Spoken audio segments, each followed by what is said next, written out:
last year? I mean, you had some real high points and some points you probably want back. How do you kind of look back at the year that you had? I mean, it was a typical rookie season for a receiver. I wasn't one of those guys that I was expecting to come in and do big, but of course the injuries set me back. But I wasn't one of those guys that wanted a lot from the rookie. I just wanted to get out and compete and see where I stood against, other top competition. So, I mean, last year was a rookie year.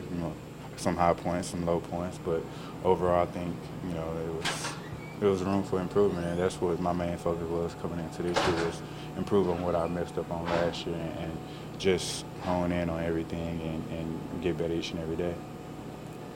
Thanks.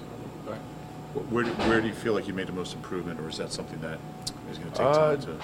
I think the most I made improvement on was just being comfortable, being relaxed when I run routes and not rushing everything, and just knowing the flow of the offense way better, and knowing the flow of the defense and what to look for, and all my releases when it's pressed, and just coming in and out of my breaks very fast. Are you surprised by how last year went? Am I surprised? Yeah. Things happen. That's football. I can't control it. I can't control injuries.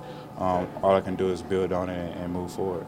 How much different do you think that it would have been if you didn't miss those few weeks? Who's to know? I know I had a lot of confidence coming in, and I was doing really well. But again, injuries played a factor in that, but I can't control the injuries. I know you don't want to talk about goals or specifics, but do you see yourself having a much larger role this year than last year? I do, just because of how confident I am and how much more comfortable I am, and just being around these guys during OSP and the first 3 days of OTAs, it's been a blast. From the way you talked last year, it sounded like you and Macklin were pretty close. Mm-hmm. What role did he have in your development, and how's that room different without him this year?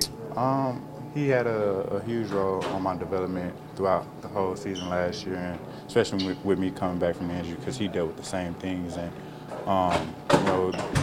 I guess the room is a little bit different with him not being there, but we brought a veteran in, Miles Austin, and I guess that kind of picks up the slack a little bit. But not having him in there, I just always try to think about what he told me and go from there. And I still talk to him every now and then, so it's not a stranger.